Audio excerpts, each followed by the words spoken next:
Shalom saudara-saudara yang dikasihi oleh Tuhan. Tahukah saudara salah satu hal yang menjadi concern Tuhan, mengapa Dia menyertai kita sebagai orang percaya? Yaitu karena kita dipanggil untuk menjadi saksi Kristus di dalam seluruh kehidupan kita.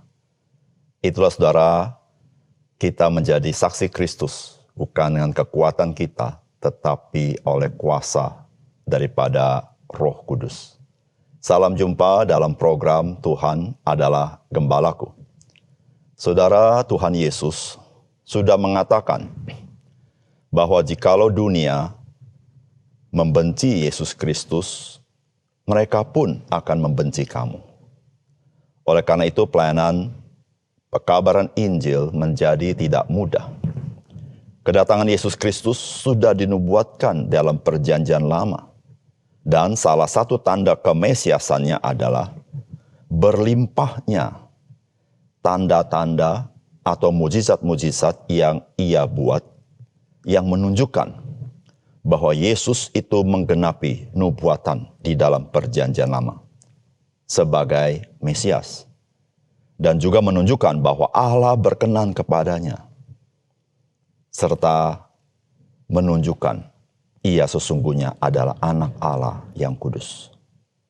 Kepada murid-muridnya, Tuhan Yesus mengatakan bahwa Ia akan menyertai sampai kesudahan zaman. Dan hal inilah yang nyata dikisahkan di dalam Kisah Para Rasul. Mari kita membaca Kisah Para Rasul pasal yang kelima, ayat 12 sampai 16. Dan oleh rasul-rasul diadakan banyak tanda dan mujizat di antara orang banyak. Semua orang percaya selalu berkumpul di serambi Salomo dalam persekutuan yang erat. Orang-orang lain tidak ada yang berani menggabungkan diri kepada mereka. Namun mereka sangat dihormati orang banyak. Dan makin lama makin bertambahlah jumlah orang yang percaya kepada Tuhan, baik laki-laki maupun perempuan. Bahkan mereka membawa orang-orang sakit keluar ke jalan raya dan membaringkannya di atas balai-balai dan tilam, supaya apabila Petrus lewat, setidak-tidaknya bayangannya mengenai salah satu dari mereka. Dan juga orang banyak dari kota-kota di sekitar Yerusalem datang berduyun-duyun serta membawa orang-orang yang sakit dan orang-orang yang diganggu roh jahat, dan mereka semua disembuhkan. Saudara yang dikasihi oleh Tuhan, gereja mula-mula menyaksikan bagaimana Tuhan memakai para rasul dengan sangat luar biasa. Di dalam mereka membuat tanda-tanda dan mujizat-mujizat, serta memiliki otoritas yang sangat tinggi. Hal ini kita dapat saksikan di dalam kasus Ananias dan Safira. Hal inilah yang membuat orang-orang sekitar gereja mula-mula itu mereka menjadi gentar. Namun, di dalam kegentaran mereka, mereka sangat menghormati orang-orang percaya. Dan saya percaya karena kehidupan orang percaya, sebuah kehidupan yang sungguh-sungguh memuliakan nama Tuhan. Saudara, apakah pesan firman Tuhan bagi kita? Saudara, yang pertama, saudara, Tuhan mengkonfirmasi otoritas para rasul dengan tanda-tanda dan mujizat-mujizat. Saudara, firman Tuhan berkata begini, dan oleh rasul-rasul diadakan banyak tanda dan mujizat di antara orang banyak. Semua orang percaya selalu berkumpul di serambi Salomo dalam persekutuan yang erat. Orang-orang lain tidak ada yang berani menggabungkan diri kepada mereka, namun mereka sangat dihormati orang banyak. Saudara, kita tidak boleh lupa bahwa apa yang dikisahkan di dalam Kisah Para Rasul merupakan awal dari perjalanan gereja Tuhan. Yaitu setelah orang-orang percaya, yaitu murid-murid Tuhan, menyaksikan bagaimana Tuhan Yesus naik ke surga. Dan kemudian mereka harus menanti Roh Kudus, dan pada hari Pentakosta, Roh Kudus dicurahkan kepada orang-orang percaya. Dan mulai dari sana, para rasul mulai melayani. Pertama-tama tentu Rasul Petrus berkhotbah. Kemudian sekian ribu orang yaitu 3.000 orang bertobat. Kemudian pelayanan berikutnya 5.000 orang, dan terus bertambah orang percaya. Nah, saudara yang dikasih oleh Tuhan, sebagai gereja mula-mula, maka para rasul ketika mereka melayani, tentu melayani tidak mudah. Mereka berhadapan dengan orang-orang yang belum percaya, yang bertanya-tanya, siapakah mereka ini? Ada di antara orang-orang yang hadir mungkin pernah menyaksikan bahwa para rasul ini adalah pengikut Yesus Kristus. Tapi mereka juga melihat bahwa para rasul ini orang-orang biasa, bukan orang-orang yang terdidik. Bukan seperti para rabi. Saudara, bagaimana para rasul bisa menunjukkan bahwa mereka adalah orang yang diberikan mandat oleh Tuhan untuk memberitakan Injil? Saudara, Tuhan menyertai dia dengan kuasa untuk mengadakan tanda-tanda dan mujizat-mujizat yang mengkonfirmasi akan kerasulan mereka. Sehingga saudara-saudara, orang-orang sekitar termasuk jemaat Tuhan harus menghormati para rasul dan tunduk kepada pemberitaan para rasul karena melihat otoritas yang begitu besar yang Tuhan berikan kepada mereka, yaitu kuasa supranatural, melakukan tanda-tanda dan mujizat-mujizat.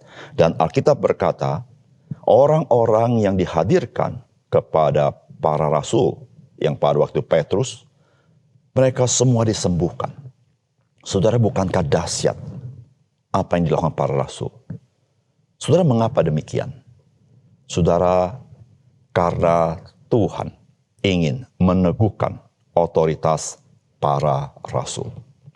Saudara, jikalau kita membaca kisah para rasul, maka kita akan menemukan bahwa Tuhanlah yang sedang meneguhkan otoritas para rasul. Mengapa demikian? Karena para rasul inilah yang akan menuliskan firman Allah, Injil yang kekal itu, melalui inspirasi daripada Roh Kudus. Sehingga setiap orang percaya boleh mendengar kabar baik, mendengar firman Tuhan dari masa ke masa. Dan firman Tuhan itu firman yang kekal.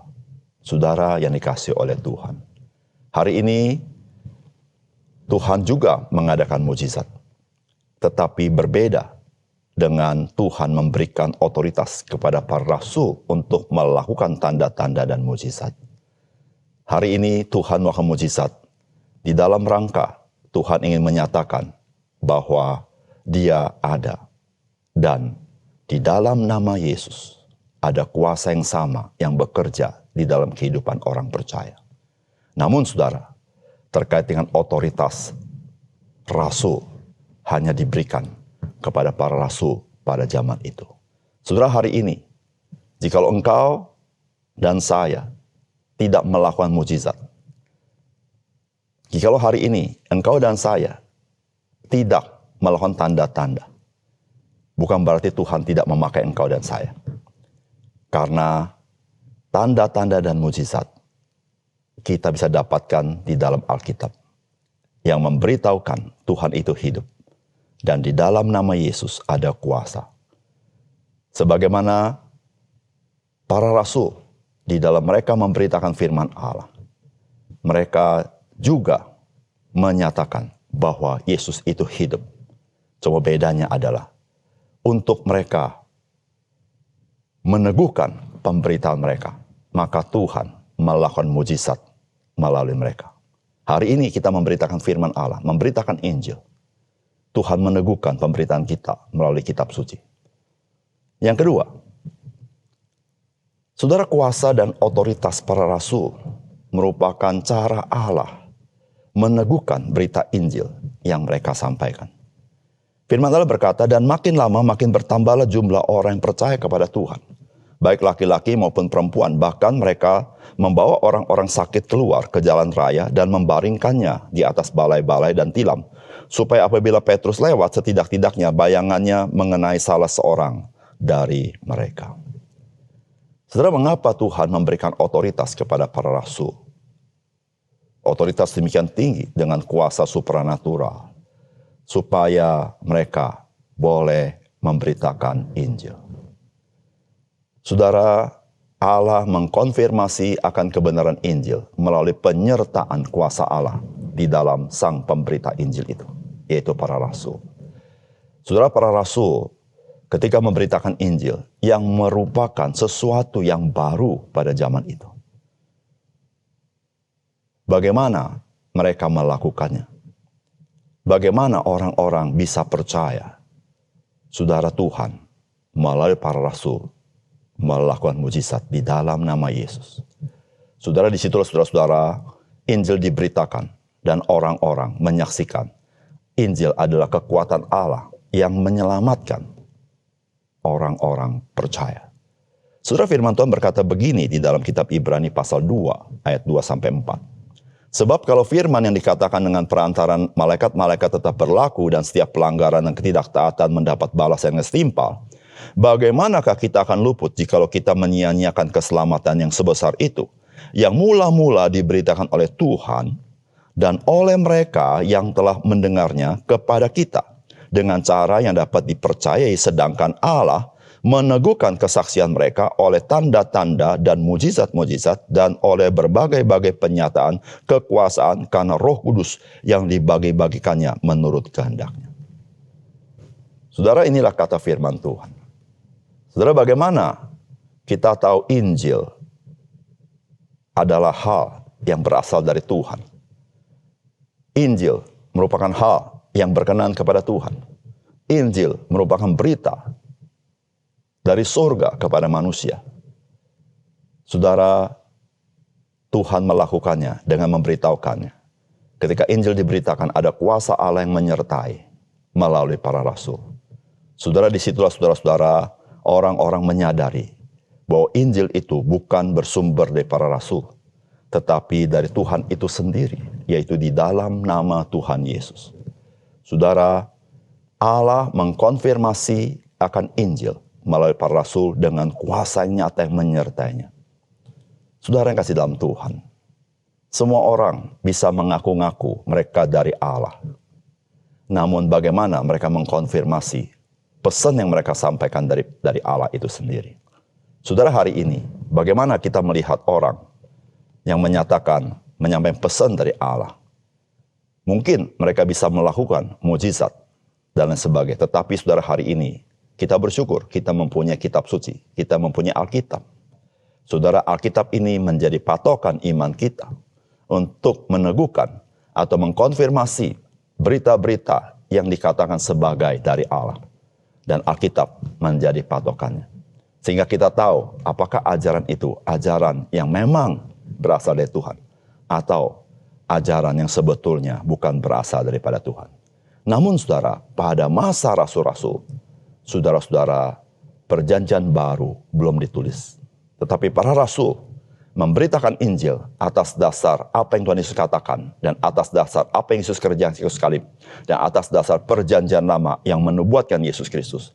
Tetapi disertai oleh kuasa Allah untuk mereka melakukan tanda-tanda dan mujizat. Saudara yang kasih dalam Tuhan, kita bersyukur bahwa Tuhan meneguhkan berita Injil dengan kepastian bahwa memang berita Injil itu adalah berita yang Tuhan sampaikan kepada umat manusia sampai kepada kedatangan Yesus yang kedua kali. Bahwa di dalam Injil ada kekuatan Allah yang menyelamatkan umat manusia. Saudara, mari kita berdoa. Bapa surga, terima kasih untuk kebenaran firman-Mu. Biar Engkau memeteraikan firman-Mu dalam hati kami, supaya iman kami bersandar kepada firman Tuhan dan bertumbuh semakin kokoh, sehingga kami pun boleh menjadi saksi Kristus, karena kami pun diberikan Roh Kudus, sehingga kami boleh dengan kuasa Allah memberitakan kabar baik, sehingga banyak orang boleh mendengar Injil, dan di dalam kasih karunia Tuhan, mereka boleh percaya kepadamu. Terima kasih Tuhan. Dalam nama Tuhan Yesus kami berdoa. Amin.